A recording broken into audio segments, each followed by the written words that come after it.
So we will be recording this session, but I'll tell you right now, I have a runny-nosed toddler at home. Grandma came over to help out, so if you hear some strange noises, it's just the adventures of COVID. Doing this from home with a toddler. So I think we should be fine. But if you hear anything strange, that's why. So yeah, we'll go ahead and get started if you want to start recording, Nikki. So good morning. Thanks for joining us today. So I'm Karen Tilsley, the Director of Programs and Partnerships at Saskatchewan Health Research Foundation. And also joining us today is Ali McElmoyle from Pattison Children's Hospital. And you'll hear from her in just a couple of slides here. So I'll let her introduce herself at that time. So yeah, this is the information webinar for the research grant opportunity that launched a couple weeks ago. So our agenda today, this is the information session, so really focused on the content of the application package and all the guidelines. So Ali will tell you about the funder, which is Pattison Children's Hospital, and I'll talk about the nitty-gritties of the program, the funding, allowable expenses, eligibility, how to apply, give you a sense of how the review process goes ahead, funding decisions, and I'm sure we'll have plenty of time within the hour for questions if there are any. And as I mentioned, we're recording this, so it'll be posted on our YouTube channel afterwards. So for questions, we use the Q&A box. So you're welcome to pop in questions there anytime throughout the presentation. Nikki Desjardins from the Sheriff Office is monitoring that. So she'll let me know if there's anything to address during the presentation, but like I said, there'll be plenty of time at the end. Okay, so Ali, I'll pass it over to you to talk about Pattison Children's Hospital. Sure. Hi, everybody. I'm Ali McElmoyle. I'm the Senior Manager of Digital and Impact Marketing at Jim Pattison Children's Hospital Foundation, and part of my role is managing the grant program at the foundation. So I'm often your first point of contact when you reach out to us. So Jim Pattison Children's Hospital Foundation is dedicated to raising funds for the enhancement of maternal and children's health care across Saskatchewan, as well as Jim Pattison Children's Hospital. We recently celebrated our 1-year anniversary of the new hospital being open, which is really exciting for us. And each year, our foundation disperses research funding to Saskatchewan's medical community to conduct vital research to help build a healthier future for our province's moms-to-be, kids, and families. So now that our facility is open, our goal is to work with the Saskatchewan Health Authority, the Ministry of Health to help grow Jim Pattison Children's Hospital into a world leader in maternal and pediatric care. And we're going to be doing this in part through the funding of cutting-edge research. Pattison Children's Research Grant Program supports interdisciplinary research projects with the potential to enhance pediatric and maternal health care across many specialties and subspecialties, some of which you'll see listed here on this slide. And this year, our research priorities do look a little bit different, and that's just because, we've decided to pivot a bit because of the effects that COVID has had on Saskatchewan. So this year, our research priorities are understanding the impact of COVID-19 on children, ways to lessen community transmission rates among children and families, helping children and families dealing with isolation, the impact of abuse on children during COVID-19, the impact of health and disease during COVID-19, improving access to care for far north and Indigenous communities, and improving care for at-risk populations such as homeless people or those living in poverty.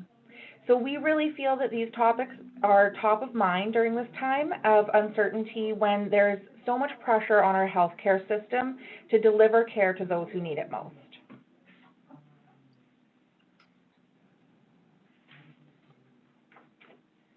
And you can find the guide by going to our website. And then either in the top header, there's a link to grants, or if you scroll all the way down to the bottom footer, there's also a link to grants and forms there. And we have the full application guideline there, as well as a link to how to apply.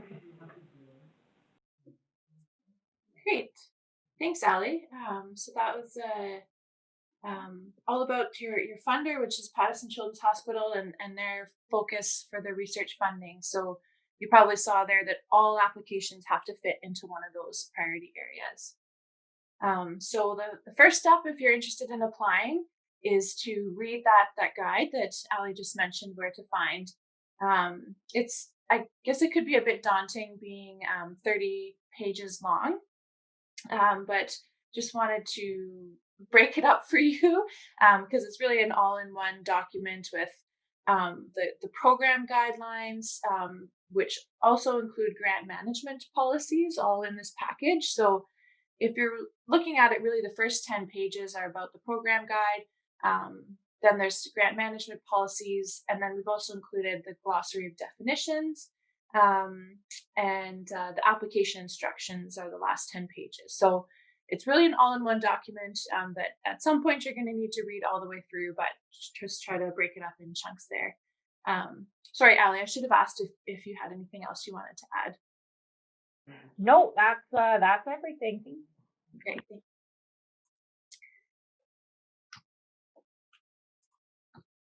Okay, so the other thing to do is mark your calendar. So the first step for applying is the mandatory eligibility check, which I'll talk more about.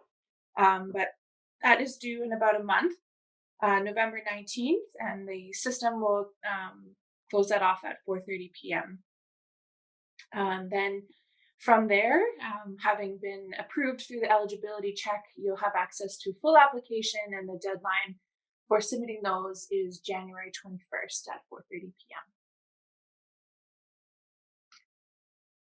So this is just a bit more detail about the dates here. One thing I really want to note here is that, well, Sheriff's deadline for the application is January 21st through the Sheriff system. Your institution might have earlier deadlines so that they can review the application and provide the research office signature. So following that, the peer review process will take place and funding decisions will come out at the end of March, and then these grants start May 1st, 2021. So the funding available this year is different than last year, not just in the priorities, but also in the amount and term. So this year, Pattison Children's is looking at $50,000 grants over 1 year. The funding is non-renewable, and there's funding available for at least 4 teams this year. So step one for eligibility is someone on the team that plays a leadership role as a principal applicant needs to be eligible to hold funds at an institution that has an MOU with SHERF because we're administering the grant. So got the logos up on the screen here. So we've got 6 MOUs, and if you're with an institution that isn't listed here and you want to discuss what it means to hold an MOU, you can reach out to SHERF at any time, and we're happy to go through that. But currently, these 6 institutions do a lot of work in terms of, the research office and financial offices managing the grant and following up with ethics and things like that. So it's a really important relationship we have there. So for the application, everything is done through SHERF's research management system, or as we call SHERF RMS. So everything is submitted electronically. RMS does do some validation, but really the principal applicant is responsible for ensuring everything is uploaded, entered properly, and submitted by the deadline. And if you haven't heard already, SHERF is actually in the process of redoing our research management system. So we had a bit of a soft launch earlier this month, and with this program as well as the SHERF Solutions program. So the application parts the eligibility and application parts are launched for those programs. And then the full system, including reporting and everything, will be launching December 1st. And we'll have lots of resources available. We've been working on how-to videos, updating the manual with screenshots and everything like that. And hopefully it is intuitive. So far, people seem to be navigating their way pretty seamlessly through the new system. But we're always here to help. Help desk at sheriff.ca. That's regular business hours where we can respond and set up a call or like a Teams meeting or something to help you through whatever you need with the system. I also want to highlight a couple of changes in the new system. This was the same before, but you have the ability to add a grant writer. So if you have someone that's doing a lot of the entering of the data and application, you can have that person added. But the principal applicant still is the only one that can invite other people to take part in the application. Those people have to accept the invitation through their email, and then they have to go online as well to complete a contribution form through the Sheriff RMS.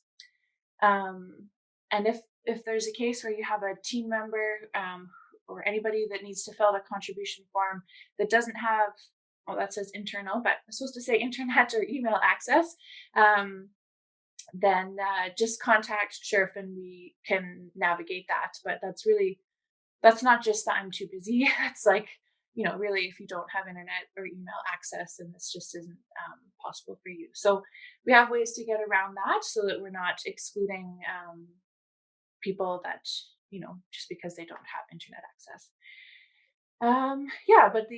So that's an important change, is that everyone that's contributing will need to log on themselves and complete those forms. So I've been mentioning the team a bit, and I just wanted to highlight the team requirements for eligibility. The minimum that you need are 3 people that are based in Saskatchewan that fulfill 3 team member roles.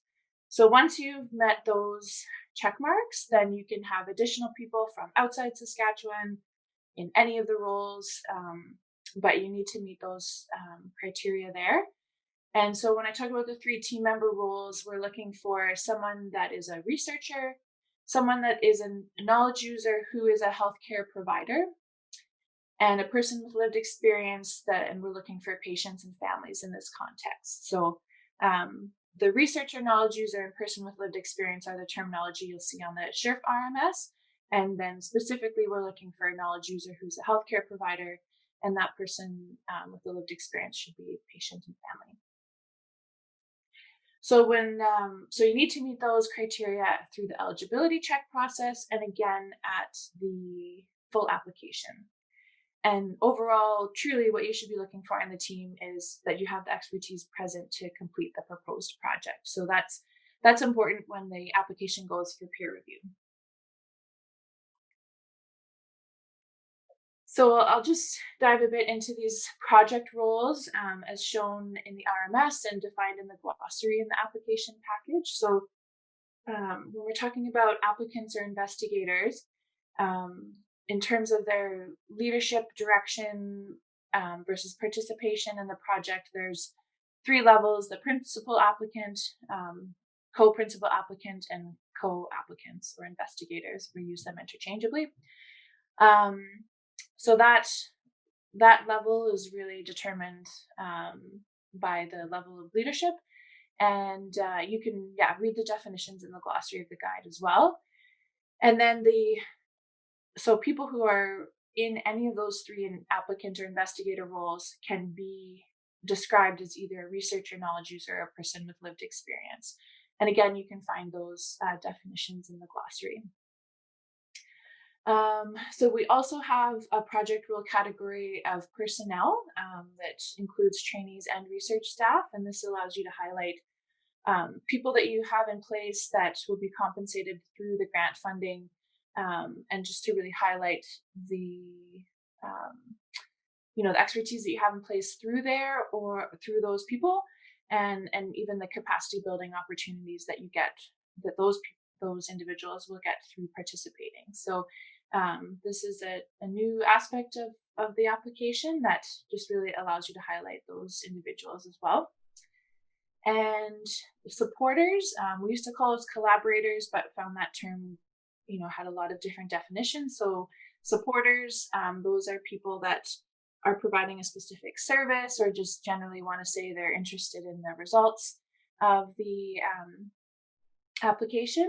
And so we want to know what sector those individuals are coming from.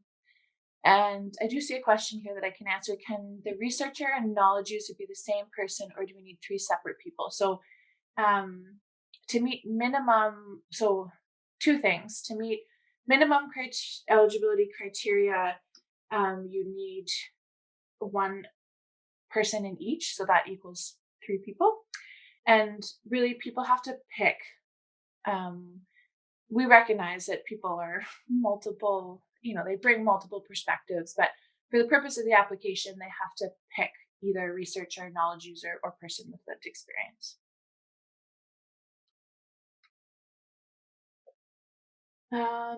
Yeah, so in terms of multiple applications, the principal applicant or if you're principal or co-principal in that real leadership role, you can only submit one application, but that same person can be on other applications as a co-applicant. Okay, so the grant funding really is for those direct research costs, and the research activity must take place in Saskatchewan. So when you're filling out the application, there'll be two tables for you to show the resources to complete the research that you're proposing. You'll have one table for the Pattison Children's Grant request, and then you'll have another table that you can show other contributions, cash or in kind, and identify whether they are cash or in kind.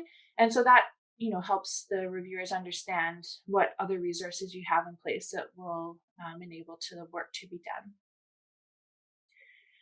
done. So yeah, just a general principle, only ask for what you need to do the project you proposed that you couldn't get from other sources. So this is really just about responsible use of funds and not having overlap with other grants. And in terms of paying staff, trainees, rates for any kind of services and things like that, the guidelines you follow will be those of the host institution of the principal applicant. So the principal applicant's primary affiliation, their research office will have standard guidelines and rates that you will follow. So just a bit of a peek at the budget categories. They have been updated. So there's kind of three main buckets, if you will. So the first is personnel, so including trainees and staff. So here you'll show really those salaries and benefits that are going towards the project.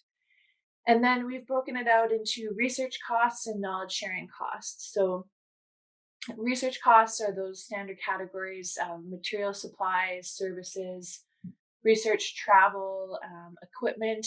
And note that equipment, including computers, is restricted to 10% of the grant request from Pattison Children. So keep that limitation in mind. And then the third category, knowledge sharing cost, is broken down into academic and non-academic because, they're kind of, two really different audiences, and that non-academic that maybe happens in more of an integrated fashion throughout the grant, is definitely a different approach than end of grant dissemination, which is also important, but with more of the academic audience.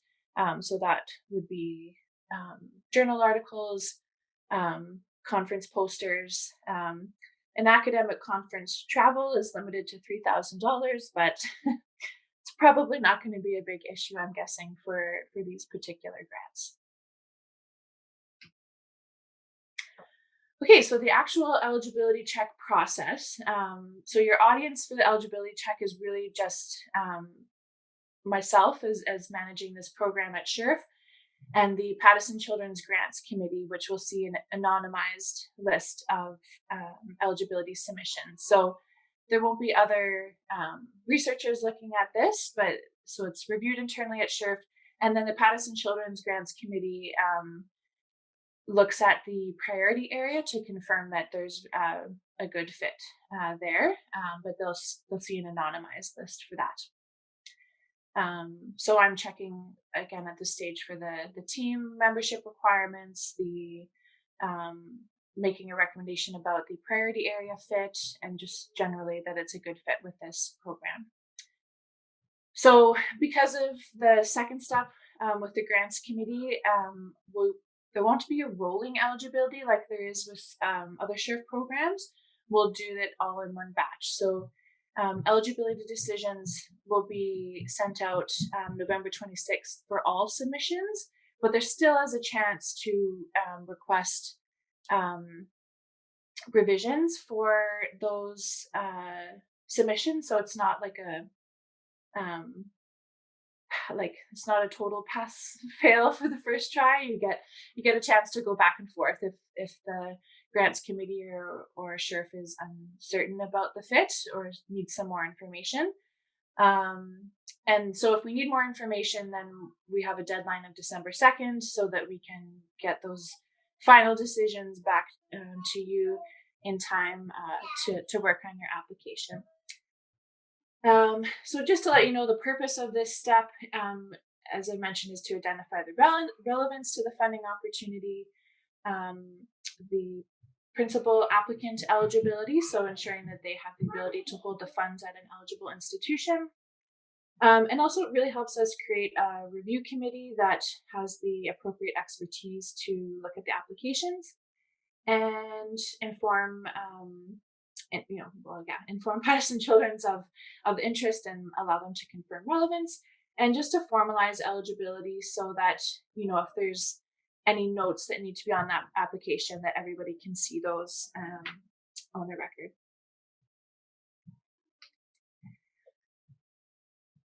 So through the eligibility check, the principal applicant, the first step is to invite other people to participate in the application, and it must be at least that number to meet the eligibility requirements. And to submit eligibility, it's going to check that you have 3 accepted invitations. So the user at the other end needs to accept the invitation. And then after you get through eligibility, you can definitely be adding more team members. So if you're still in conversations with some people that would be above and beyond those minimum eligibility requirements, don't worry. So when you see this form, it's pretty straightforward. Really, you're going to identify which priority area just by typing that in, looking at the list in the guide. You're going to talk about the fit with the program in 150 words. Give us a glimpse using up to 300 words of the proposed research, and enter 5 keywords to help us understand the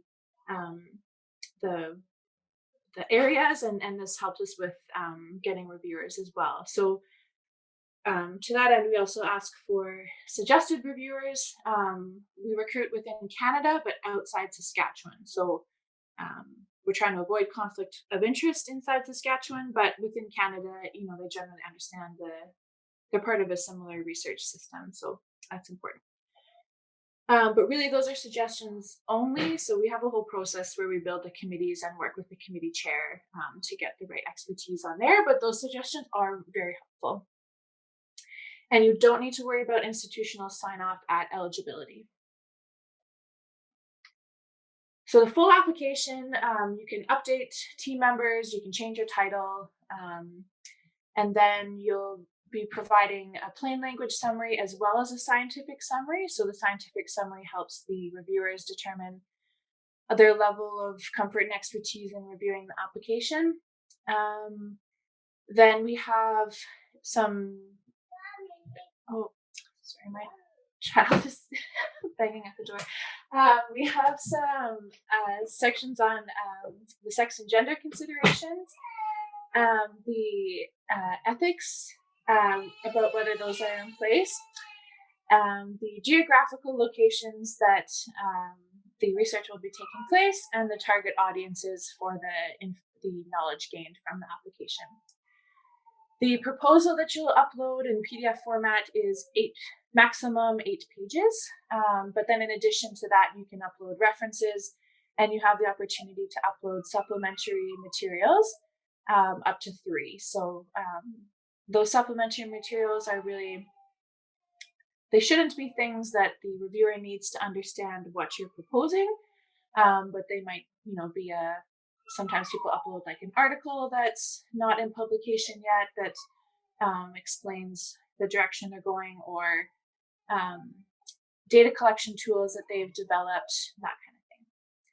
So you have the opportunity to upload a 1-page timeline, so whatever format you want to use.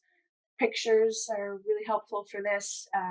Upload the timelines that show the stages and steps to complete the project. And then you may remember in previous applications that we had a 2-page team composition. So that is no longer part of the application because we now have these contribution forms. So that's what I talked about before, where the person is invited and they need to log into the RMS, and we'll see on their homepage this big action required icon where they log in to complete this contribution form. And I have some more information about what's in there coming up. So the budget is now an Excel that you will download and then upload when it's complete, and then it will populate the fields so you can work on Excel outside the application there.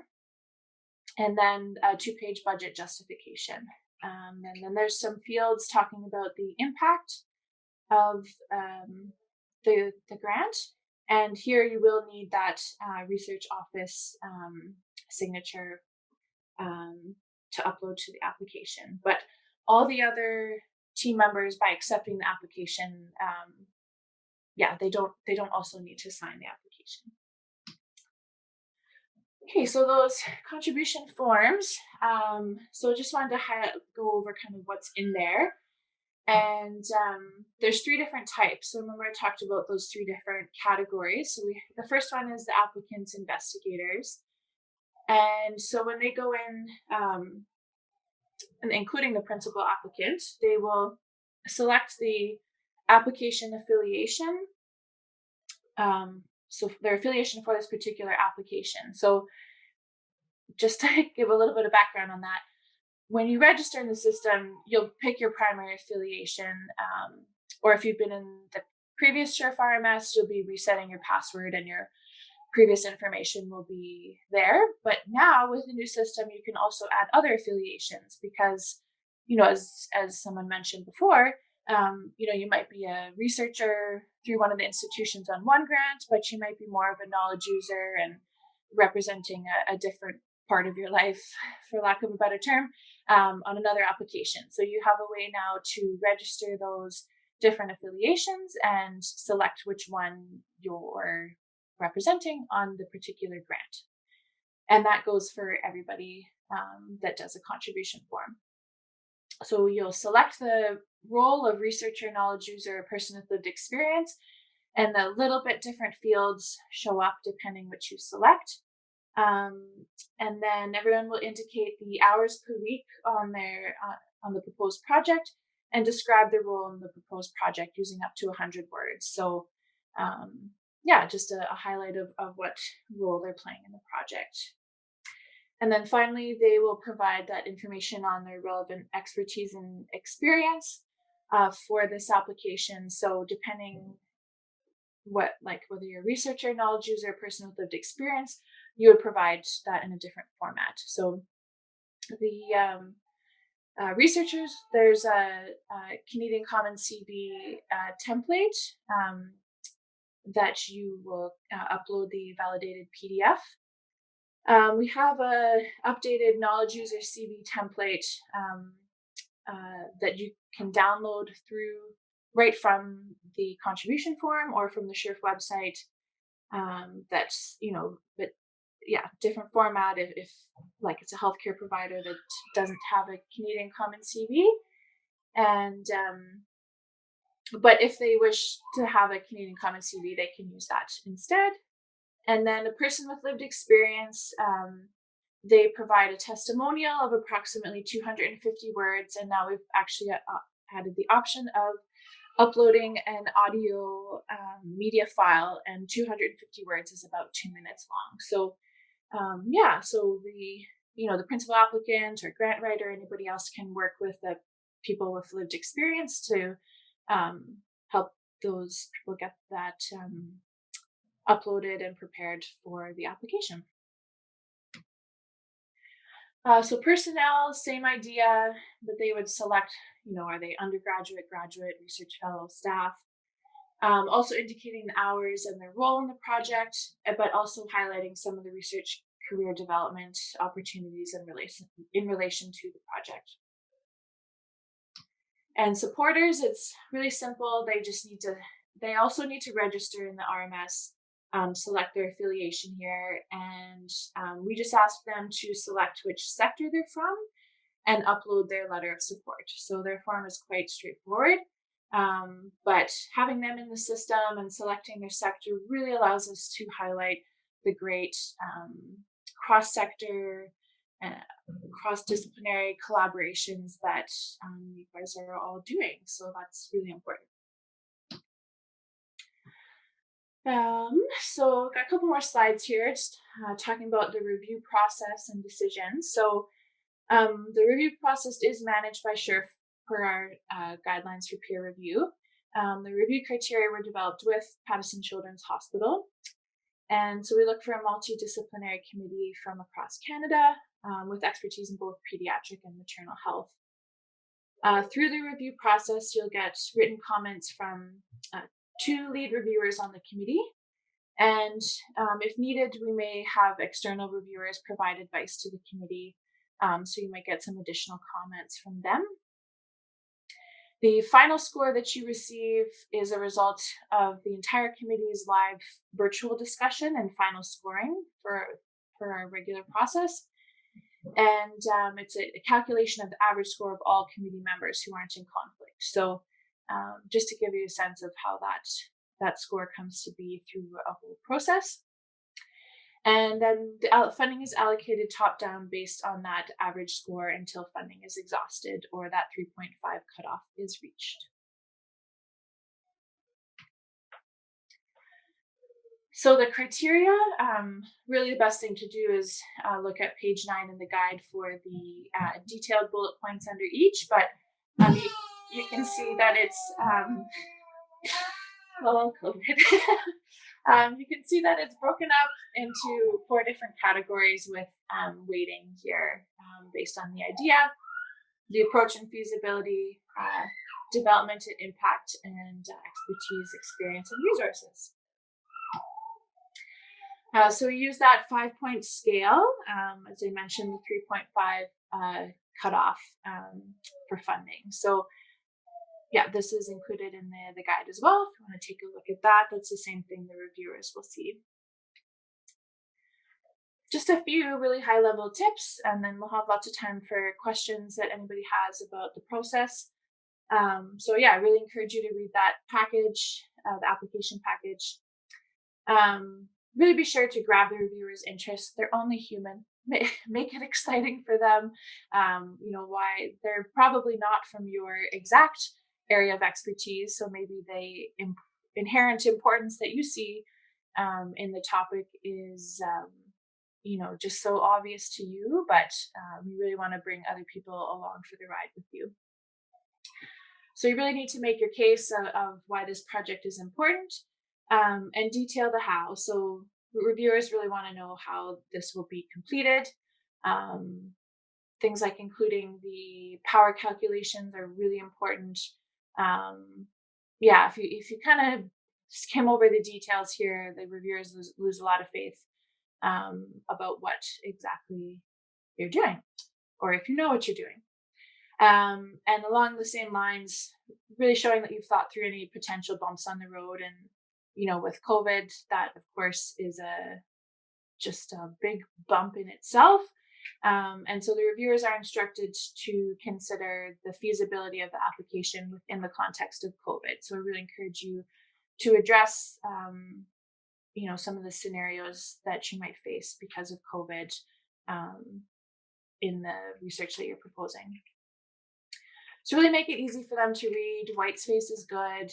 Formatting headings, and then checking your math. It can be really frustrating for a reviewer when let's say your budget justification doesn't align with your budget, or there's some mixed messages. It really breaks their confidence and just makes their blood pressure go up. So you want to keep them happy and excited about your project. Field test your application, give parts of it or all of it to different people to read, and then just go over that application package and make sure that you kind of addressed everything that's mentioned in there. And really, I should also have on here, don't be afraid to reach out if you have any questions throughout the process. So your contacts for questions are myself, Karen Tilsley, and then Tanya Scorbahatch at Sheriff is your go-to person for the Sheriff RMS. So if you're having any trouble getting people registered or anything like that, she's the same person that answers the help desk email. So you can contact her directly or through the help desk. The CCV has their own centralized help desk that we've got here. And then if you have questions about what Pattison Children's Hospital, about the foundation and about their interest in research support and about those priority areas, then Ali McElmoyle is the person for you to talk to. So we have lots of time now for questions, and you can use that Q&A feature. I see we've got one question waiting, so others feel free to type away. So the question is, can trainees participate as a co-investigator if they will not be paid from grant funds? So the answer would be yes, if they have expertise that they're bringing to the table, that they're already sort of, that's not the same as their their thesis or whatever that they're working on, then they can be a co-investigator, and like you said, they can't be compensated from the grant funds. All right. Karen, we had one question that I answered in writing, but I just want to make sure that we touch on it again. Just asking if you can send in PDF format by email. But I mentioned that everything's done through the Sheriff RMS, but maybe you can touch on that a little bit more. Or maybe I answered it correctly. Can you send in? Oh, I'm not sure if they're asking about the presentation, so I'll answer both. Oh, okay. We will follow up with the slides to attendees. Yeah, we'll save the slides as a PDF and send those out to attendees. And then, in terms of the application, no, everything goes through the RMS. Just let me know if I missed something there. And then, do I also understand correctly that trainees, personnel, and supporters are also invited and have to complete a contribution form in the RMS? And the answer is yes. So that's a really important change. So, so when you invite trainees to the application, they fill out the trainee contribution form. And then supporters, they would also have to log in to the RMS and then upload their letter of support.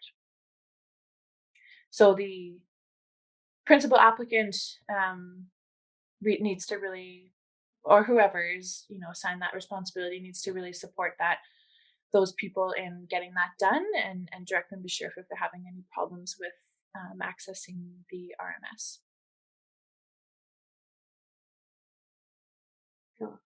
Feel free to hop on, Ellie, if you wanted to add anything. So we got one question here. Is it required to identify trainees and have supporters? Oh, good question. No. So if you don't have trainees identified, there's no need to invite them. It's not part of the eligibility. It's just an opportunity if you know, have a key postdoc in place that really, you know, is important to the feasibility of your grant, for example, or really shows some capacity building, then it's just an opportunity to show that, but it's not required that you have trainees associated with the project. And then supporters, so it's not required that you have supporters, but it is required that if you say that you know, are going to be need support from some organization, or you know, claim that someone's interested in your project. I mean, I guess you could not have the supporter, but that would look not good if you don't have the sort of word from the actual supporting group. But if it doesn't make sense to have your supporters on your application, then they're not required. Okay, well, I think we can call it a day. Thanks again, everyone, for joining, and thanks, Ali, for representing Pattison Children's Hospital, the funder here. And yeah. Thanks so much, everyone.